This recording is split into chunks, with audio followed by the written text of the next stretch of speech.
Bem, meus amigos, muito boa noite. Sempre muito bom regressar a essa casa com a irmã, não é? Afinal de contas, podemos dizer que a casa que hoje nós frequentamos, onde nós trabalhamos com mais afinco, né? É oriunda aqui do Grupo Espírita Fabiano, né? Quando o João Carlos Cunha, os irmãos Bordalo, Luiz Monteiro, enfim, a turma que fundou a Casa Espírita Eurípides Barçanufo resolveu fundar a casa, eles se desligaram aqui do Grupo Espírita Fabiano, né? Então eu me sinto em casa quando venho aqui visitar vocês, e é para mim motivo de grande alegria estar com vocês aqui tão próximo do Natal, né? Oportunidade para desejar a todos um Feliz Natal, né? Com muito trabalho para todo mundo, né? Porque o Natal é uma oportunidade renovada de nós vivenciarmos a mensagem de Jesus, né? Aliás, a gente devia vivenciar essa mensagem no dia a dia, mas como nós ainda somos seres ainda com muitas imperfeições, bem, a gente não consegue, mas a gente se esforça, né? E isso é que é importante, porque o espírita é reconhecido pelo seu esforço em domar suas más tendências, em domar suas imperfeições, né? Então, muito bom estar aqui com vocês. E o estudo que foi pedido que nós fizéssemos é baseado num livro de Karl Barth Schutel, esse cognominado bandeirante do espiritismo, né? Ele militou no interior de São Paulo e fez uma divulgação muito grande da doutrina espírita. São várias obras que ele publicou, e a obra talvez mais conhecida dele é essa que nós vamos basear o estudo de hoje, que é Parábolas e Ensino de Jesus. É um pequeno capítulo da segunda parte do livro, quando ele começa a estudar os ensinos de Jesus. Então, só para quem não conhece a fisionomia do Karl Barth Schutel, esse aí é o Karl Barth Schutel, né? Uma foto dele aí para que nós, pelo menos, conheçamos a fisionomia da pessoa, né? Bem trajado, bem de acordo com a sua época, com aliás, Eurípides Barçanufo, que viveu próxima época de Karl Barth Schutel, também se trajava, né? Aquele mesmo estilo, né? Só que Karl Barth Schutel não tinha barba, tinha um bigodinho diferente e tudo mais, mas a forma do rosto, inclusive, é um pouco parecida. E o livro é esse aí, ó, Parábolas e Ensinos de Jesus, né? É um livro muito interessante. Na primeira parte ele aborda as parábolas de Jesus, e na segunda parte os ensinos de Jesus, começando por esse que nós vamos ver hoje. Interessante que a mensagem que me foi entregue ali quando eu cheguei tem o título de Os Apóstolos, né? E ela já diz tudo do objetivo da casa colocar esse tema para nós estudarmos. Olha o que o Emmanuel fala dessa mensagem, é uma mensagem do livro Fonte Viva, capítulo 57, o Emmanuel diz logo no início: o apóstolo é o educador por excelência. Nele residem a improvisação de trabalho e o sacrifício de si mesmo, para que a mente dos discípulos se transforme e se ilumine rumo à esfera superior. A gente já vê aqui pelas primeiras palavras de Emmanuel, né, a razão por que estudar a vida dos apóstolos, conhecermos um pouquinho melhor os apóstolos, porque eles são a inspiração dos discípulos. Já faz aí então o Emmanuel a diferença entre apóstolo e discípulo. Eu não me preocupei, na verdade eu não vi essa mensagem do Emmanuel, senão eu até teria trazido a mensagem, né? Mas foi muito bom que ela tivesse sido chegada aqui, né? Porque a primeira coisa que eu tinha colocado na transparência era isso: a diferença entre discípulo e apóstolo, né? Porque às vezes a gente fala assim: Jesus teve 12 discípulos, e outras vezes a gente vê que Jesus teve 12 apóstolos. Afinal de contas, é discípulo ou é apóstolo, né? Então, a gente vai ver que o discípulo é aquele que aprende, é o aluno, né? O discípulo é o aluno, e o apóstolo é aquele que é enviado, né? É aquele que é enviado, é aquele que traz a mensagem. Os profetas, por exemplo, eles têm esse caráter de trazer a mensagem. E Jesus, dentre os profetas, é o enviado, é o que traz a mensagem de Deus, traz a verdadeira mensagem, traz a verdadeira lei de Deus, tanto que ele exemplifica para nós. Eu procuro falar isso aí no texto aí, ó. Os apóstolos, vamos ver aqui onde é que está. Qual é mesmo? É esse do meio aqui? Ah, é o do meio. Os apóstolos necessariamente são discípulos, mas nem todos os discípulos são reconhecidos como apóstolos, né? Nós somos discípulos ou somos apóstolos? O que vocês acham? Eu acho que, hein? Tentamos ser discípulos e discípulos esforçados, não é verdade? Porque, como eu já disse inicialmente, as nossas imperfeições são tão grandes que nós deixamos de aproveitar muitas oportunidades de crescimento espiritual. Então nós somos discípulos, nós somos alunos. Nós estamos aqui para seguir os nossos apóstolos. Quando a gente fala em apóstolo, a gente referencia como apóstolo Fabiano, Eurípides Barçanufo, Bezerra de Menezes, não apenas os 12 apóstolos. Nós referenciamos Paulo, referenciamos Maria de Magdala. Esses são apóstolos. São espíritos de uma envergadura espiritual maior que conseguem nos hipnotizar com os seus exemplos e nos estimular aos sacrifícios que, como o Emmanuel diz, nós temos que fazer na conquista da nossa perfeição espiritual. Quando Jesus chamou as pessoas para colaborarem com a sua missão, chamou as pessoas para estarem com ele, isto é, para serem seus discípulos e aprenderem a sua mensagem. Jesus tem consciência de que a grande maioria das pessoas que tomam contato com a sua mensagem não tem condições, no primeiro momento, de serem apóstolos. São discípulos. Estamos, portanto, na condição de discípulos.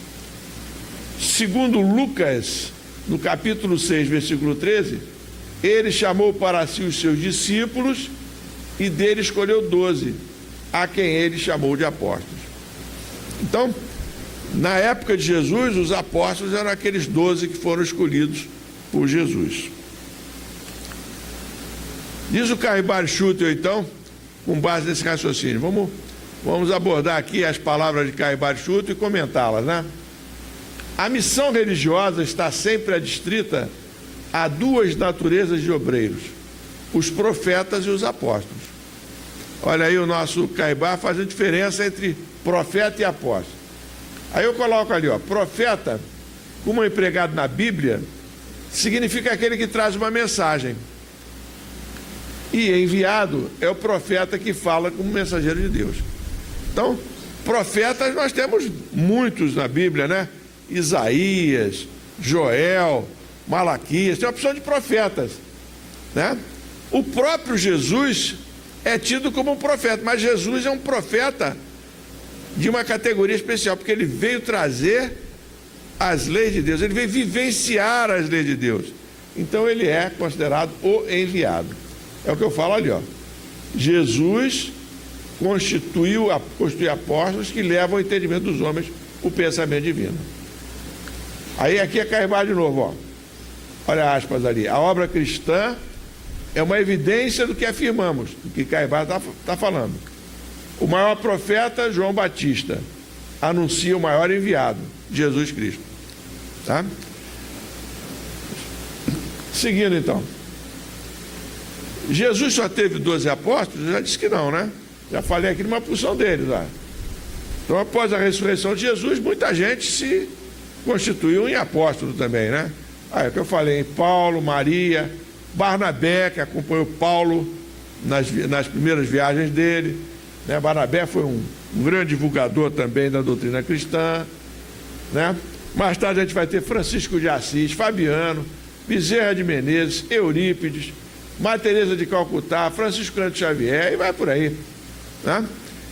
Caibal Schutel explica em seu livro que numa breve narrativa é impossível fazer referência minuciosa a todos os apóstolos, né? Nesse capítulo do livro, ele abandona o propósito de falar de todos os apóstolos. Ele acha que não é oportuno. Então, o que faz o Caribari Schutel? Ele pega um apóstolo como representante de todos os outros, com características comuns a todos os outros, e aborda este apóstolo. De maneira superficial, é bem verdade, mas faz uma abordagem, e o apóstolo escolhido por ele é Pedro. É o que ele fala lá. Aqui, ó. Ele escolhe Pedro, que era o orador oficial da turma, né? Era o líder, né, daquele grupo de 12 constituído por Jesus. É o que segundo o Caribari Schutel, se depreende dos próprios Atos dos Apóstolos. Bom, que características de Pedro são mais ou menos vistas nos outros apóstolos? Ele enuncia ali, ó: todos eles são homens simples, rústicos, saídos da plebe, filhos do povo, né? Todos eles têm essas características. E a gente observa isso nos 12 apóstolos, né? E nós vamos observar na grande maioria dos apóstolos que se seguiram trazendo a mensagem de Jesus.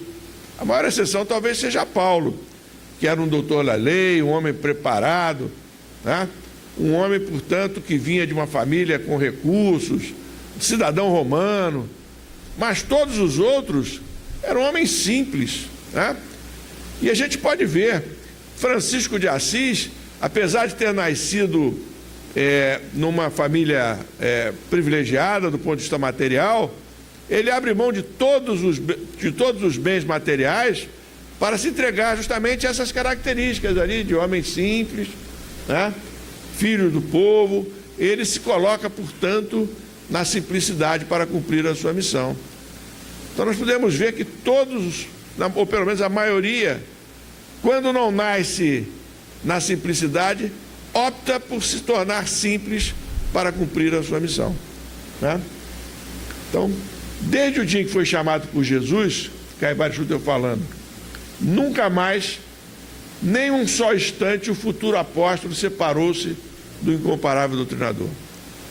Essa aí é uma característica de Pedro que o Caribari Schutel ressalta com muita ênfase, né? Desde que Pedro conheceu Jesus, Pedro não largou mais Jesus. Durante todo o tempo da missão que Jesus veio cumprir, Pedro estava do lado dele. Haja vista que era na casa de Pedro que Jesus se abrigava, Jesus se albergava, né? Junto lá com a mulher, com a família de Pedro, que era a mulher e a sogra. Jesus, então, durante todo o tempo, esteve ao lado de Pedro. E Pedro ficou, portanto, com esse privilégio de trazer Jesus ao seu lado durante todo o período que Jesus esteve conosco. Um dia Jesus se fez ao longo do mar e viu 2 indivíduos lançando suas redes. Aí o Caribari Schutel vai contar como é que foi a convocação de Pedro. Eram os irmãos Pedro e André, que se achavam no exercício de sua profissão. Na verdade, Pedro não se chamava Pedro, chamava-se Simão, né? Como nós sabemos. O complemento Pedro, né, no sentido de rocha, né, porque Pedro passou a ser o grande alicerce da mensagem cristã, né, junto com Paulo. Então Pedro, ele cumpre aí a sua finalidade. Então Pedro e André eram irmãos, os dois estavam lá exercendo sua profissão, e Jesus então chama os dois para segui-lo. O mestre chama-os e diz-lhes: segui-me e eu vos farei pescadores de homens, né?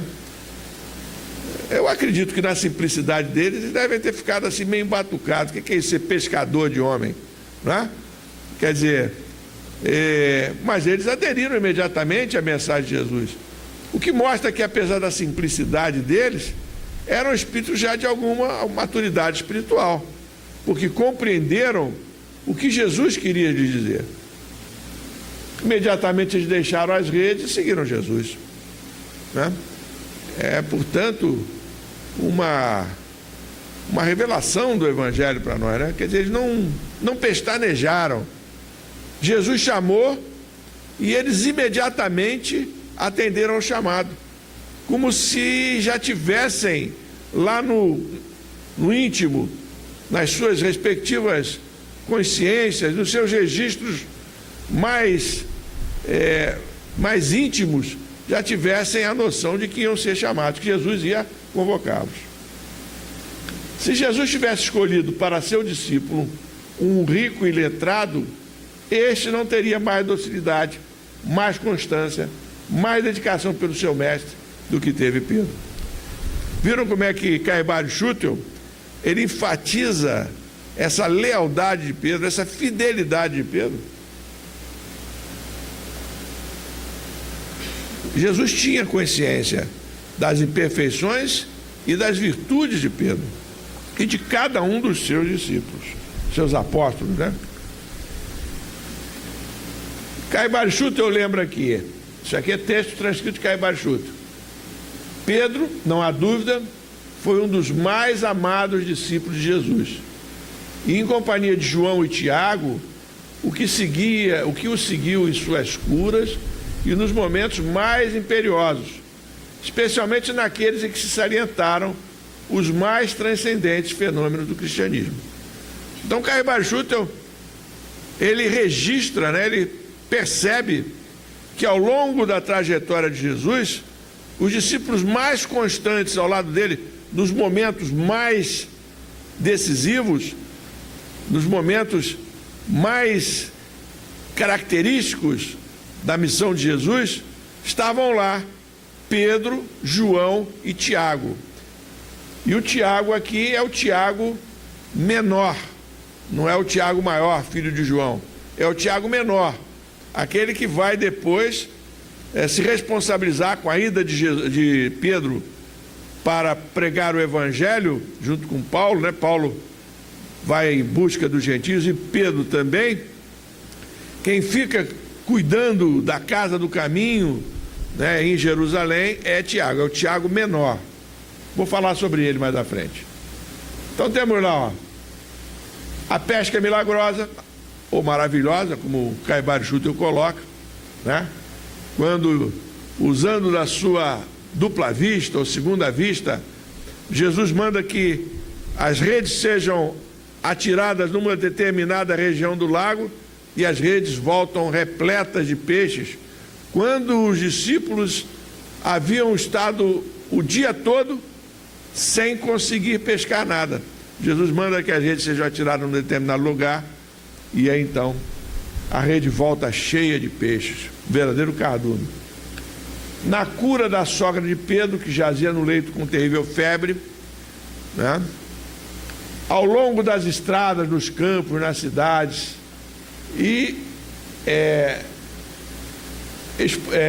expurgos de espíritos malignos, né? Quer dizer, nas desobsessões que Jesus promovia, né? Lá estavam esses 3 discípulos.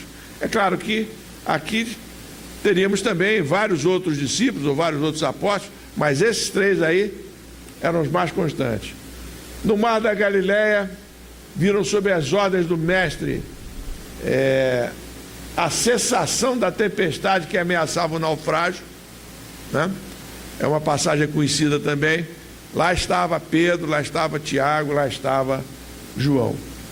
E no Tabor, que aí sim, no Tabor só estavam os 3 mesmo. No Monte Tabor, dia em que Jesus evoca os espíritos de Moisés e de Elias e se transfiguram para demonstrar positivamente a imortalidade. Uma passagem também bonita, né, do Evangelho, momento em que se transfigura ali, Jesus se transfigura e aparecem, né, portanto, Elias e Moisés, né, mostrando aí a imortalidade, mostrando a existência da vida espiritual. Então, o Caibalius Schutel lembra todos esses momentos aí para nós. Apesar de todas essas lições, os apóstolos só o foram, em verdade. Então, apesar de todo esse tempo com Jesus, esses 12 discípulos ou 12 apóstolos eles só realmente se transformaram em apóstolos, quer dizer, só se transformaram realmente em referenciais para todos aqueles que conheciam a mensagem de Jesus após a morte de Jesus, especificamente após a ressurreição de Jesus. É o que Caio Barichuter fala, né? Em verdade, depois que Jesus, deixando este mundo, lhes enviou o Espírito Consolador, o Espírito da Verdade, quando estavam eles reunidos no cenáculo de Jerusalém. Eles receberam na forma de línguas de fogo e deu-se lugar ao cumprimento da promessa que o Mestre lhes havia feito para que pudessem exercer livremente a sua tarefa missionária. Então, aconteceu assim, não é? Jesus foi crucificado, desencarnou, passaram-se 3 dias, e aí se dá o que se convencionou chamar de ressurreição, que nada mais foi que a materialização de Jesus, né, que se tornou visível e inclusive se tornou palpável, né, para que todos pudessem compreender que ele estava vindo do mundo espiritual, ele estava ali materializado diante dos espíritos, diante dos discípulos, né? No primeiro momento ele não pôde nem ser tocado, ainda estava muito recente. Maria de Magdala foi quem primeiro presenciou Jesus, né? Ela estava orando por Jesus junto ao sepulcro, e aí Jesus aparece para ela. E quando ela faz menção de tocar-lhe, Jesus pede que ela não o toque, porque ele não estava pronto para ser tocado. Mas pouco mais tarde, ele já tinha condições, e Tomé toca então nas chagas de Jesus. Mas esse momento aí ainda não é decisivo para que os apóstolos se transformem realmente em apóstolos. A transformação, a determinação deles em sair para divulgar a mensagem, só se dá efetivamente depois do Pentecoste, que é esse episódio aí que se dá no cenáculo, né? E que sobre pessoas de diversas origens, é uma reunião, é uma grande assembleia de simpatizantes do cristianismo, que se faz lá naquele cenáculo de Jerusalém, que está ali mencionado no texto, por Caio Barichuter. E naquele momento, então, que estão ali pessoas de diversas regiões, absolutamente sem falarem, sem se compreenderem normalmente, se vê sobre cada uma delas uma língua de fogo, e todas elas conseguem compreender o que cada um estava falando, num momento de grande confraternização, digamos assim. A partir desse momento aí é que os apóstolos, os discípulos, se transformam verdadeiramente em apóstolos. Isso no registro que nos faz Caio Barichuter, na percepção de Caio Barichuter. Olha aí, ó, a partir daí as inúmeras conversões, libertações e curas, por intermédio dos apóstolos, foram operadas, né? A partir daí, então, é que eles se sentem mais confiantes, porque aquele fenômeno foi um fenômeno absolutamente inexplicável para eles. Como eles, sem se conhecerem, sem terem condições de se comunicarem, por falarem dialetos diferentes, como eles conseguiram se entender, somente uma intercessão divina poderia possibilitar isso. E aí eles se sentem confiantes e saem, portanto, como apóstolos, saem como apóstolos. E aí o Caio Barichuter, eu cito uma passagem na Porta Formosa do Templo de Jerusalém, onde se restitui a saúde e a locomoção a um coxo de nascença. O coxo está na escadaria dessa Porta Formosa, né? Está ali, está meio desfocado, mas aqui é Pedro, né? E o coxo está ali, né? Façam um esforço, não sei se sou eu que estou desfocado, porque eu não enxergo bem, me desculpem, mas eu já não enxergo muito bem. Mas já está um pouco desfocado mesmo assim, não está não? Né? Então está lá, ó. Então, mas aqui seria o Pedro falando para o coxo aí. O coxo pede esmola e o Pedro fala: não tenho prata nem ouro, mas o que tenho isso te dou. Em nome de Jesus Cristo Nazareno, levanta-te e anda. E o coxo levanta e anda, né? Então, nesse momento, Pedro opera este milagre, né?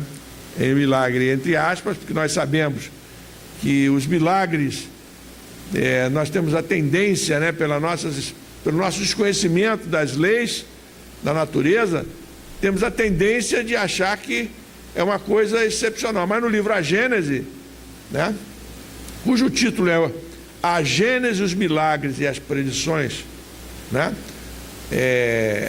segundo a doutrina espírita, Kardec, nessa segunda parte, os milagres, ele explica cada um desses milagres, inclusive esse, né, mostrando os milagres de Jesus, no caso. Esse aí não foi de Jesus, esse foi de Pedro, mas o princípio é o mesmo, mostrando que há uma manipulação de Jesus, né, dos fluidos, né, da energia. Então é isso. Então essa passagem está em Atos. A Porta Formosa, eu fiquei curioso com essa Porta Formosa. Todo mundo diz que, por que esse nome Formosa? Será que ela é bonita mesmo? Aí a Porta Formosa é essa aí, eu achei que é muito bacana mesmo, né? Essa é a Porta Formosa aí, lá do Templo de Jerusalém.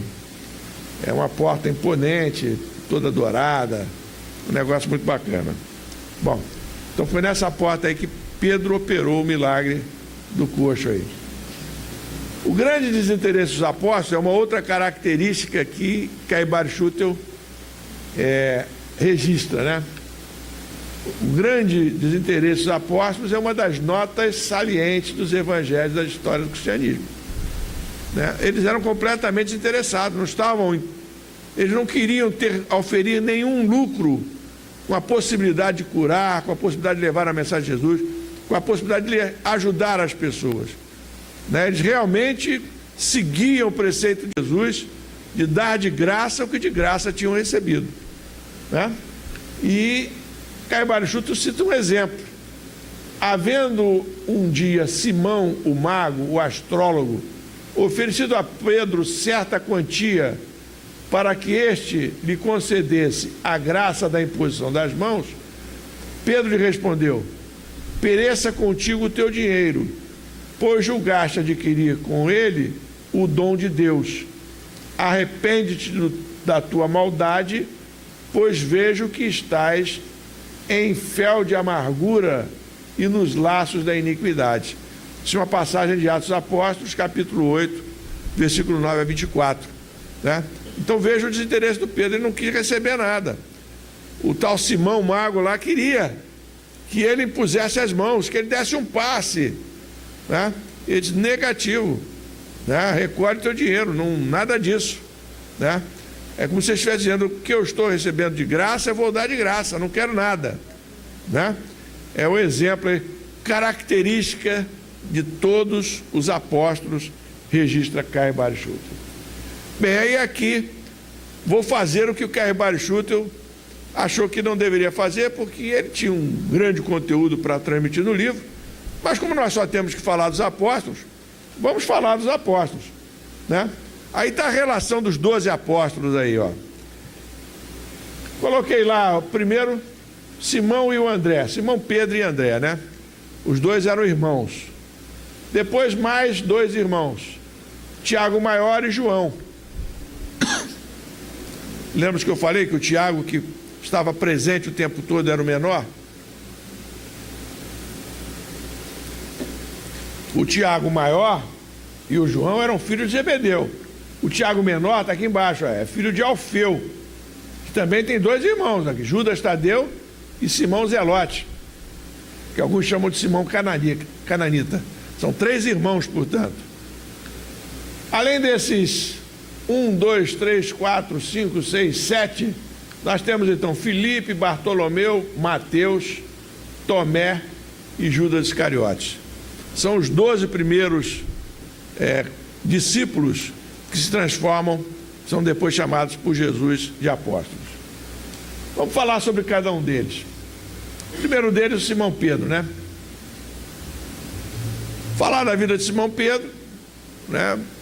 Caibal Schutel deu algumas características, mas eu coloquei aqui, ó, ele foi mártir na cidade de Roma, próximo ano de 64 da era cristã, durante a perseguição dos cristãos pelo imperador Nero.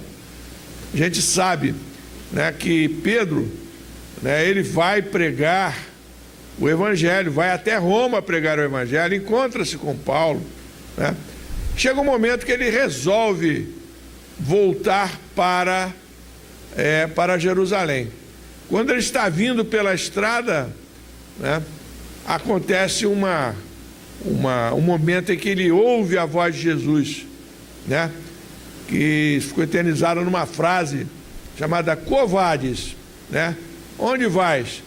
Jesus está perguntando a Pedro por que Pedro está voltando para Jerusalém, quando os discípulos dele, aqueles que o seguiam, estavam sendo sacrificados em Roma. E Pedro então dá meia volta, volta para Roma e é crucificado de cabeça para baixo, a seu próprio pedido, né? Porque ele não sentia o valor suficiente para morrer na cruz da mesma forma que Jesus. Então, como Jesus havia sido crucificado de pé, o que já é uma morte muito dolorosa, né? Recentemente assistimos uma palestra em que o expositor falava, né, das aflições de quem morre na cruz, né? Falava dessa posição de braços abertos, que com o tempo o corpo começa, os braços não sustentam mais o corpo, e aí começa a haver rupturas nas costelas, as costelas começam a ferir os pulmões e a pessoa acaba morrendo sufocada, né? Essa seria o primeiro suplício, né? O segundo suplício é que o rosto, com aquela coroa de louros que havia sobre Jesus, aquele sangue escorrendo, enfim, aquele martírio todo a que os crucificados eram submetidos antes da crucificação, aquilo atraía os urubus, e os urubus começavam a circular sobre a cruz, e vinham, e nos momentos finais da crucificação, eles beliscavam os olhos dos crucificados, que normalmente morriam cegos. Então vejam só como era doloroso. Pedro acrescentou a isso tudo ficar de cabeça para baixo. Quer dizer, pela gravidade, aquele sangue todo descendo para o cérebro deve ter trazido também muita dor, muito sofrimento para ele, né? Então é isso. Sobre Pedro, né, caberia uma palestra só sobre Pedro. Então vamos nos contentar só com essas observações. Essa figura aí meio desfocada de Pedro é de uma artista, que eu não vou me lembrar agora o nome dela, porque está escrito ali embaixo. Se alguém conseguir ler ali, fala para mim. É aquela letrinha ali embaixo, é aqui, ó. É o nome dela ali. Depois a gente lê lá, tá? Todas as figuras ali eu achei interessante, porque ela fez uma gravura para cada um dos discípulos, né? Para cada um deles. Então, Pedro a Rocha, né? Bom. O seguinte ali, André, o irmão de Pedro. Já de André a gente conhece pouca coisa, né? Então o André foi para a terra dos canibais. Olha onde ele foi se meter, na terra dos canibais, que hoje são os países que compuseram a ex-União Soviética. Os cristãos daquela região atestam que ele foi o primeiro a levar o evangelho para lá. Ele também pregou na Ásia Menor, hoje conhecida como Turquia, e na Grécia, onde foi martirizado. Considerado o fundador da igreja em Bizâncio. Bizâncio depois chamou Constantinopla e atualmente é Istambul, né? Capital da Turquia. Motivo pelo qual é considerado o primeiro patriarca de Constantinopla. Morreu crucificado em uma cruz em forma de X, né?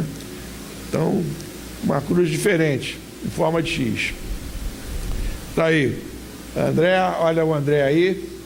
O André é o primeiro escolhido, né? Porque Simão e André, irmãos, estavam na barca. Jesus passou e chamou os dois, e os dois foram. Depois nós temos Tomé. Foi provavelmente o mais ativo dos apóstolos ao leste da Síria.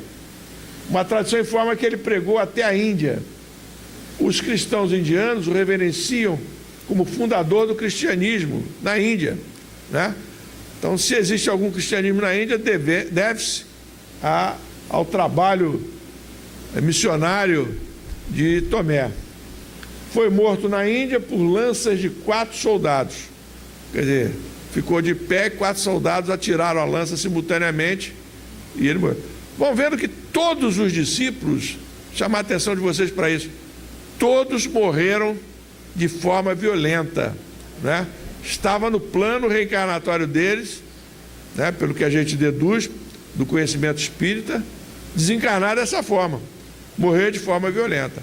Pedro crucificado, André crucificado, Tomé recebeu, portanto, lançadas, né, também uma morte violenta.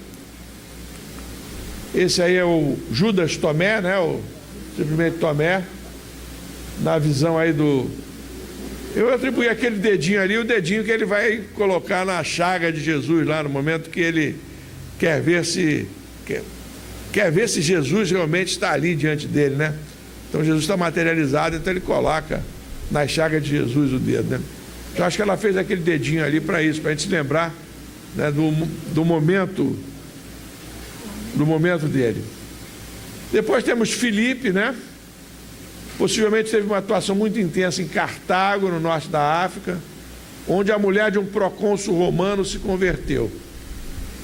Provavelmente morreu crucificado, mas alguns afirmam que foi preso e torturado pelo procônsul, porque a mulher dele se converteu, né? Então uns dizem, não impede que tenha sido torturado pelo procônsul e depois crucificado. Aliás, digamos assim, é a hipótese mais plausível, né? O procônsul se vingou porque ele converteu a mulher dele e depois ele mandou crucificar. Esse aí é o Filipe, o místico, né? Mateus teve um papel importante, porque os primeiros manuscritos, os primeiros evangelhos, né? A primeira história do evangelho, segundo Emmanuel no livro Paulo e Estevão, né? Eram anotações de Mateus. Mateus era coletor de impostos, escritor de um dos evangelhos, levou a mensagem cristã para a Pérsia, que hoje é o Irã, né? E depois para a Etiópia também. Um dos mais antigos comentários diz que ele não foi martirizado, enquanto outros dizem que ele foi apunhalado até morrer na Etiópia. Então morreu a punhaladas na Etiópia. Há uma diferença entre Zaqueu, né, e Mateus. Mateus era coletor de impostos. Eu fiquei sabendo isso outro dia, né, que a sistemática do Império Romano era de que eles negociavam com alguma pessoa de recursos a cobrança de todos os impostos, né, que deveriam ser pagos pela população. Então Zaqueu era como se alguém que tivesse ganho a concorrência para ter o privilégio, entre aspas, de cobrar os impostos de todos aqueles que viviam naquela região, né, que viviam ali naquela região onde Jesus também vivia. Então, Zaqueu, por exemplo, comprava por 1 milhão, né, vamos colocar na nossa moeda para a gente entender melhor, 1 milhão de reais, né, pagava ao Império Romano, e ele é que arrebanhava lá os coletores de impostos, dentre eles Mateus ou Levi, como era chamado também, né? E aí então esses coletores de impostos arrecadavam e entregavam para Zaqueu, né? Zaqueu era um desses, não estou dizendo que era o único, tá? Mas era diferente os patamares, porque Zaqueu tem uma passagem importante também, quando Jesus vai passando, aí ele sobe na árvore porque ele queria ver Jesus, ele era baixinho, lembram-se disso? Dizem inclusive, há registros inclusive, de que Zaqueu seria Bezerra de Menezes, seria mais tarde o nosso Bezerra de Menezes. Mas isso é história para outra palestra também, não dá para a gente aprofundar isso aqui muito hoje, né? Mas então Mateus era coletor de impostos, e passou por esse tipo de morte violenta também. É até que hora? Até as 9? Então tá. Então Mateus, o cobrador de impostos, né? Bartolomeu, né, fez viagens missionárias para muitas partes, porém então a informação é passada através de uma tradição. Ele teria ido para a Índia com Tomé, voltou à Armênia e foi também à Etiópia, ao sul da Arábia. teria sido esfolado vivo. Vejam só que as mortes são violentas: apunhalado, lançado, crucificado, né? Esfolado e de quebra depois decapitado, né? Esfolado e decapitado pelo governador de Albanópolis, atual Derbente, cidade da Rússia. Hoje é uma cidade da Rússia esse Derbente. Está aí o Bartolomeu, o Natanael, o viajante. Bom, chegamos no Tiago, filho de Zebedeu e irmão de João, é o Tiago Maior, também chamado Tiago Maior. Foi um dos primeiros discípulos de Jesus, foi um dos mais destacados discípulos, chegando mesmo a exercer certa hegemonia sobre os demais apóstolos após a crucificação do Mestre. Foi decapitado, olha aí, morte violenta também, em 44 depois de Cristo, a mando de Herodes Agripa, neto de Herodes o Grande e filho de Aristóbulo, que foi morto por ordem do avô em 6 a.C., né? Essa morte de Tiago é a única que é registrada nos textos evangélicos, especificamente no Atos dos Apóstolos, né? Essa morte aí por ordem de Herodes Agripa. As outras todas são estudos posteriores que foram feitos a respeito da vida dos discípulos. Está aí o Tiago Maior. Chegamos no Tiago, filho de Alfeu, né? Também conhecido como Tiago Menor. Era irmão dos apóstolos Judas, Tadeu e Simão Cananita. Era primo e irmão de Jesus, daí o qualificativo de irmão do Senhor. Foi autor da Epístola Universal de Tiago.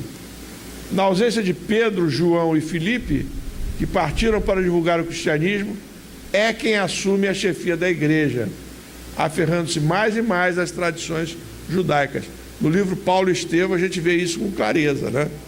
Vê essa queda de Tiago pelas tradições judaicas, né? Não fosse Paulo, nós não conheceríamos a mensagem cristã da forma como a temos hoje. A ponto de estabelecer que ninguém poderia falar do Evangelho sem referir-se à lei de Moisés, bem como as pregações só poderiam dirigir-se aos circuncisos, né? O livro Paulo e Estevão é muito legal, porque mostra esse debate aí entre Paulo e Tiago sobre essa obrigatoriedade da circuncisão, né? E que acaba vencendo Paulo com seus argumentos, acaba sendo apoiado por Pedro e a circuncisão deixa de ser exigida. Aparentemente, foi apedrejado por ordem do sumo sacerdote Ananias, no ano de 62 ou 63, né? Apedrejado, morte violenta, portanto, também. Está aí o Tiago Menor. Simão o Zelote, ou Simão Cananita, né? Divulgou a mensagem cristã na Pérsia e foi martirizado naquela região. Foi morto juntamente com Judas Tadeu, depois de negar sacrificar ao Deus Sol. Qual foi mesmo o tipo de morte do Judas Tadeu? Já que os dois foram mortos juntos, vamos ver aqui rapidinho. Já falamos, não falamos?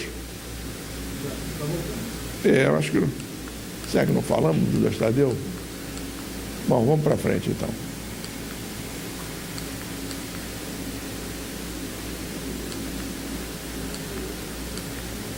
Está aí, Simão Zelote aí. O Judas Tadeu está aqui agora, né? Foi chamado para ser um dos 12 apóstolos, não se confundindo com Judas Iscariotes. Diz a tradição que se dedicou à pregação do Evangelho na Judéia, Samaria, Mesopotâmia, hoje região do Iraque, e Pérsia. Martirizado a machadadas pelas autoridades persas e pela multidão, instigada por sacerdotes zoroastristas, juntamente com Simão Zelote. Então os dois foram mortos a machadadas. Então vejam, né? Aí o Judas Tadeu, né? Já cabelo aí meio grisalho, né? É cabelo grisalho. Bom, chegamos aí em João, né? O evangelista, irmão, filho de Zebedeu, irmão de Tiago maior. Esse aí é o João, aí, um semblante bastante sereno, né? De todos os 12 apóstolos, tornou-se o mais destacado teólogo. Tinha um enorme afeto pelo Senhor e vice-versa. No momento da crucificação, é a João que Jesus entrega a Maria, né? Dizendo que para Maria que eis aí o teu filho, e João, eis aí a tua mãe, né? Segundo algumas interpretações, era o apóstolo que Jesus mais amava, né? Há controvérsias, né? Porque a gente viu que Pedro ficou ali o tempo todo ao lado de Jesus, né? Jesus, acho que amava todos os seus discípulos, né? Era o líder da igreja na região da cidade de Éfeso, onde cuidava de Maria, a mãe de Jesus, em sua casa.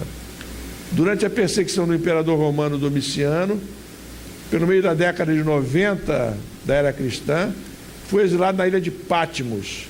Foi ali que ele teria escrito o último livro do Novo Testamento, que é o livro do Apocalipse, né?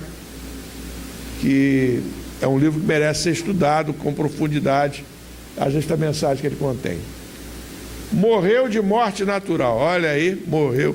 Foi o único que morreu de morte natural, foi João, né? Em Éfeso, no ano de 103 da era cristã. Conta-se que sua tumba estava vazia quando foi aberta por Constantino para edificar-lhe uma igreja, né? Nós espíritas certamente não vamos acreditar em versões fantasiosas. Alguém abriu a tumba e levou o corpo de João, né? Essa seria a hipótese mais razoável. Está aí o João. Judas Iscariotes, né? Todos nós sabemos, né? Tinha esse nome porque ele vinha de uma região, né? Convocado pelo próprio Jesus, traiu o mestre enquanto ele chorava no Getsemane. Suicidou-se por enforcamento. Bom, está aí o Judas, né? Aí me ocorreu de falar de alguns dos outros apóstolos, né? Pelo menos daquela época. Falar do Paulo, né? Que era doutor da lei, constituiu-se perseguidor dos discípulos de Jesus, e uma das suas práticas converteu-se no caminho para Damasco, quando viu uma grande luz e falou com Jesus. Ficou cego por 3 dias, né?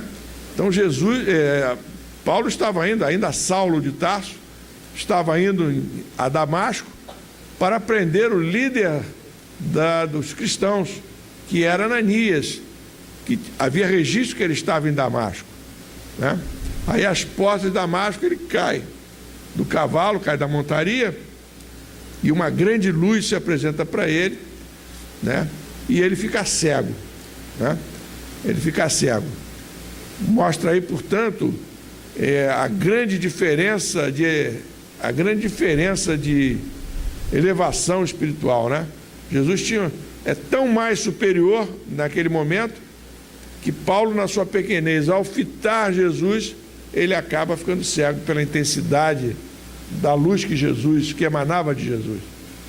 E, como sabemos, ele vai para Damasco, e em Damasco justamente vai ter a sua visão restituída por Ananias.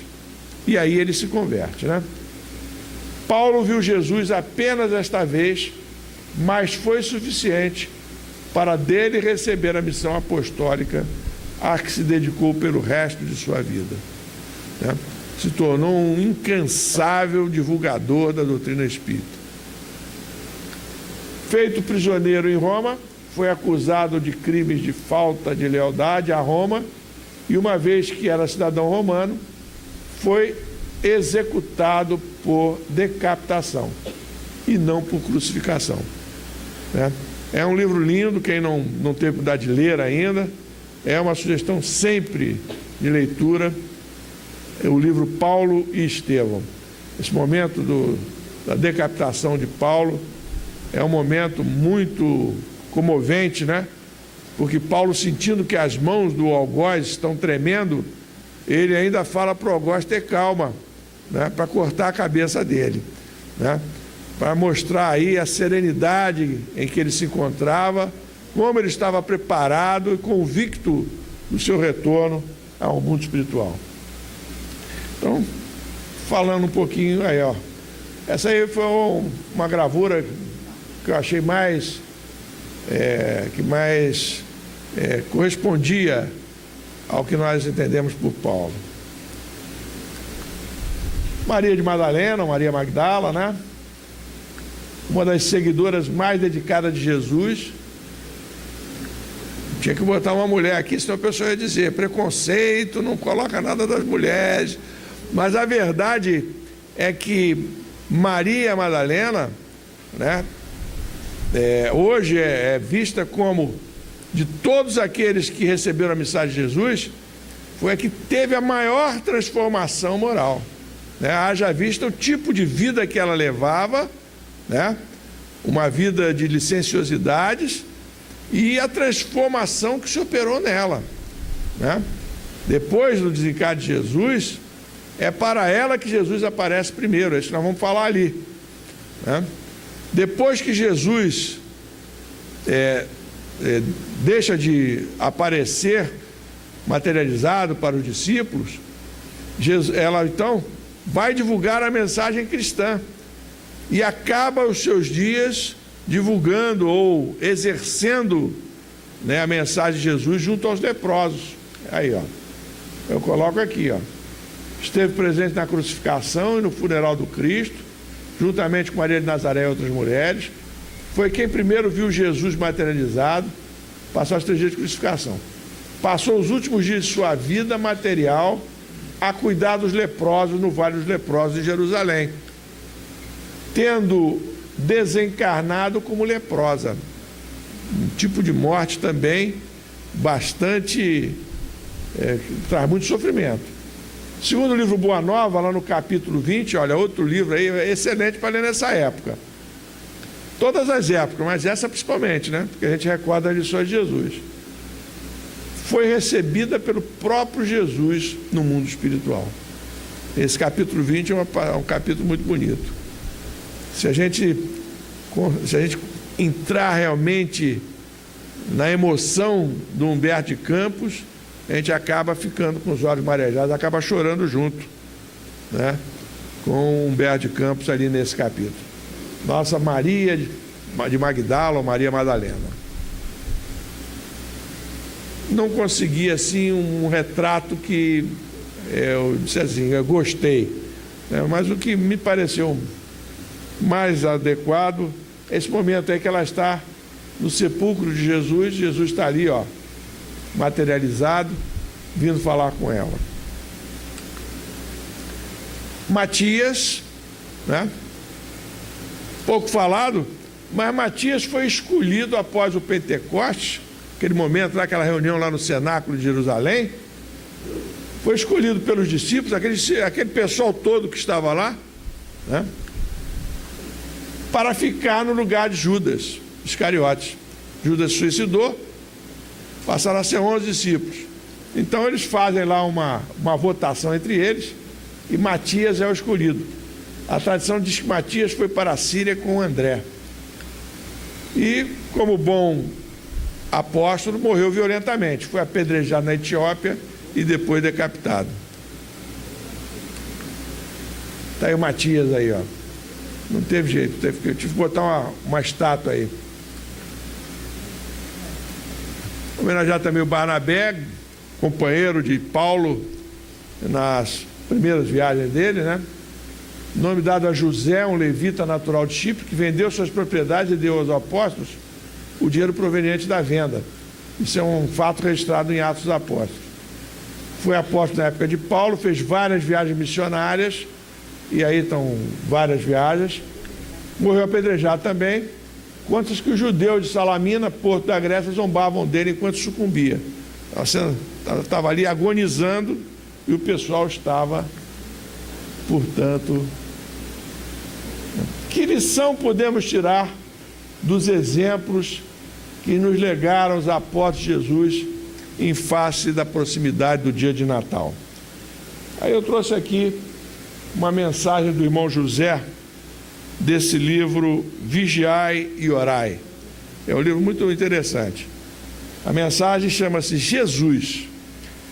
Ele diz assim, ó: nasceu num berço pobre, cresceu no campo, trabalhou numa carpintaria, conviveu com pessoas oprimidas, meditava nos montes, pregava às margens de um lago, curava cegos e leprosos, percorria as estradas, ia de aldeia em aldeia, trajava uma simples túnica, não possuía dinheiro, auxiliava a todos, repartia o pão, foi injustamente perseguido, preso e torturado, morto numa cruz. Então, o irmão José faz uma síntese da trajetória de Jesus. E aí ele vem com as conclusões. Uma vida, em quase tudo, tão semelhante à tua. Guardadas as proporções, nós hoje todos enfrentamos dificuldades, talvez diferentes das que Jesus enfrentou, mas enfrentamos dificuldades. E aí ele conclui: falta-te, no entanto, tudo fazer do modo como ele o fez. Então fica aí a mensagem, meus irmãos.